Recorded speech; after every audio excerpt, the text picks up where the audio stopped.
विश्व यूक्रेन और रूस के बीच चल रहे युद्ध से खौफजदा है, तो वहीं यूक्रेन में फंसे भारतीय छात्रों को लेकर भी चिंता सता रही है। ऐसे में अखिल भारतीय ब्राह्मण महासभा के प्रदेश अध्यक्ष पंडित सत्येंद्र शर्मा ने भी इस पर चिंता व्यक्त की। पंडित सत्येंद्र शर्मा, जो कि अखिल भारतीय ब्राह्मण महासभा के प्रदेश अध्यक्ष हैं, इनका कहना है कि प्रधानमंत्री नरेंद्र मोदी को चुनावी जनसभाओं से ज्यादा यूक्रेन में फंसे छात्रों पर ध्यान देना चाहिए और उन्हें जल्द से जल्द वापस निकालकर हिंदुस्तान लाना चाहिए। पंडित सत्येंद्र शर्मा ने 1993 की घटना को याद करते हुए कहा कि जब इराक ने कुवैत पर कब्जा किया था, उस वक्त तत्कालीन प्रधानमंत्री विश्वनाथ प्रताप सिंह ने हिंदुस्तान के लोगों को वापस निकालने के लिए उपवास रख लिया था और कहा था कि जब तक एक एक हिंदुस्तानी वापस नहीं आ जाएगा, तब तक मैं भोजन नहीं करूंगा। पंडित सत्येंद्र शर्मा ने कहा कि अब तो हम बहुत ही ज्यादा आधुनिक हैं और अब मात्र 20 से 25 हजार छात्र फंसे हैं। ऐसे में हमें जल्द से जल्द उन छात्रों को वापस लेकर आना चाहिए। भारतीय स्टूडेंट फंसे हुए हैं, जो भारतीय फंसे हुए हैं खास तौर से, वो बड़ी चिंता का विषय है। तकरीबन 20 से 25 हज़ार के बीच में अभी भी हमारे स्टूडेंट हैं, वो मोस्टली, और सब मेडिकल स्टूडेंट्स हैं। वो फंसे हुए हैं। जिस प्रकार से उनके वीडियोस आ रहे हैं, जिस प्रकार से वो वहाँ के हालात बयां कर रहे हैं, जिस तरह से वहाँ लगातार हमले हो रहे हैं, खाने के लिए कुछ उनके पास नहीं है, तो ये बड़ा चिंता का विषय है। ये 1990 की बात है, जब इराक ने कुवैत पर कब्जा किया था। उस समय तकरीबन 1,70,000 भारतीय कुवैत में फंसे हुए थे। मैं धन्यवाद देना चाहूँगा हमारे परम आदरणीय उस समय के तत्कालिक प्रधानमंत्री श्री विश्वनाथ प्रताप सिंह जी को, जिन्होंने ये कह दिया था जब तक मेरा एक एक भारतीय वहाँ से नहीं आएगा मैं भोजन नहीं करूँगा। और 1,70,000 भारतीयों को उन्होंने एक हफ्ते के अंदर भारत में ले आए थे। इसी बात के लिए उनका नाम जो है Guinness book of world record में शामिल किया गया।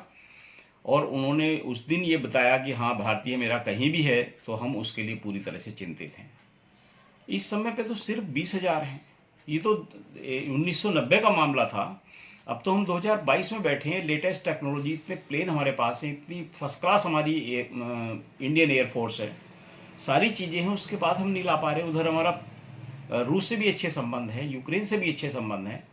तो हमारे इन जो स्टूडेंट्स हैं, जो हमारे इंडियंस हैं, जो हमारे बच्चे हैं वहाँ पे, उन्हें किस बात की सज़ा मिल रही है? ये मुझे लग रहा है कहीं ना कहीं प्रधानमंत्री जी पता नहीं क्यों ऐसा करते हैं कि वो बिल्कुल चुप हो जाते हैं जिस समय कोई भी इस तरह का गंभीर मामला आता है, और जब सब कुछ हो चुका होता है तब वो एक्टिव होते हैं। ये पीछे हमने जिस समय कोरोना आया था तब भी देखा था। जिस समय लॉकडाउन लगना था, जिस समय काम होना था नहीं हुआ, जब फैल गया सारे में तो हुआ।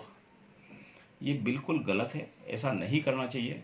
दूसरा, जहाँ तक प्रधानमंत्री जी, सोवियत रूस हमारा तो अच्छा दोस्त रहा है पिछली भी सरकारों में, और दोस्त इसलिए रहा है कि हमारे सारे साजो सामान जितने सैन्य हथियार हैं वहीं से आते हैं।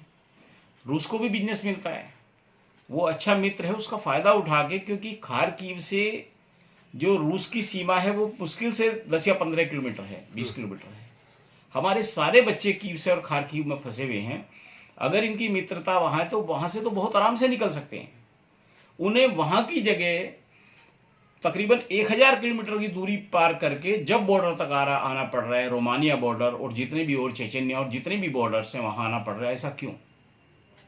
ये बिल्कुल गलत है और हमें इस बात का भारी दुख है कि पता नहीं क्यों प्रधानमंत्री जी इतनी भारी भरकम पोस्ट पे होने के बाद, और वो सिर्फ एक लोकल स्टेट के चुनाव में पूरा इंटरेस्ट ले रहे हैं। उन्हें यूक्रेन में, जबकि ये एक हफ्ते से ऊपर हो गया, कायदे में तो युद्ध के 2-3 दिन पहले ही काम होना चाहिए था, लेकिन युद्ध शुरू होने के बाद भी अगर 2 दिन में काम हो जाता तो आज सारे बच्चे हमारे यहाँ होते, और जो कर्नाटक में उस बच्चे की जो 21 साल के MBBS स्टूडेंट की डेथ हुई है वो नहीं होती। ये बेहद दुखद है।